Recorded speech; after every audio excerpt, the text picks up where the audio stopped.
नमस्कार. विहीर ढासळली, बापासह 2 मुलांचा मृत्यू. तब्बल 6 तासानंतर मृतदेह काढले बाहेर, पत्नीने फोडला टाहो.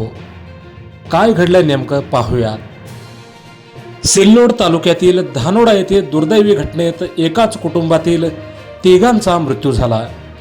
विहिरीत साचलेले पाणी काढण्यासाठी गेलेल्या बाप आणि 2 मुलावर अचानक विहीर ढासळून मातीचा ढिगारा कोसळल्याने ही हृदयद्रावक घटना घडली. या घटनेमुळे संपूर्ण गावावर शोककळा पसरली. मृतांमध्ये बाजीराव सर्जेराव काकडे वय 49, आजीनाथ बाजीराव काकडे वय 26 आणि श्याम बाजीराव काकडे वय 22 यांचा समावेश आहे.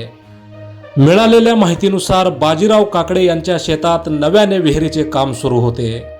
50 फूट खोलीपर्यंत खोदकाम पूर्ण झाले होते आणि विहिरीला चांगले पाणी देखील लागले होते. त्याचबरोबर विहिरीच्या कठड्याचे बांधकामही सुरू होते. विहिरीत साचलेले पाणी काढण्यासाठी तिघेही विहिरीत उतरले होते. मात्र काम सुरू असतानाच अचानक विहिरीचा कठडा आणि बाजूचा भाग कोसळून संपूर्ण मातीचा ढिगारा त्यांच्यावर पडला. त्यामुळे तिघेही मातीखाली दबले गेले. रात्री उशिरापर्यंत घरी न परतल्याने बाजीराव काकडे यांच्या पत्नी त्यांचा शोध घेण्यासाठी शेतात गेल्या. तेव्हा विहीर ढासळल्याचे त्यांच्या लक्षात आले. त्यांनी तातडीने आरडाओरडा करत ग्रामस्थांना माहिती दिली.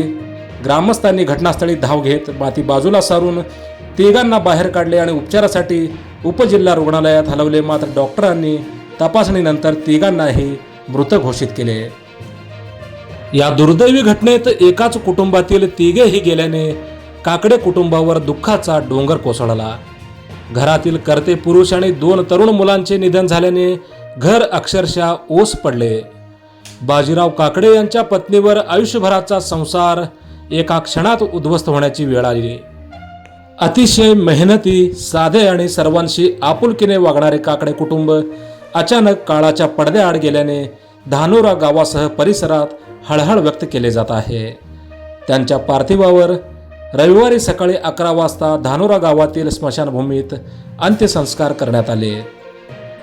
नियती किती क्रूर असते हे पुन्हा एकदा या दुर्दैवी घटनेतून समोर आले आहे. आपण पाहत आहात हॅलो सोलापूर न्यूज. धन्यवाद.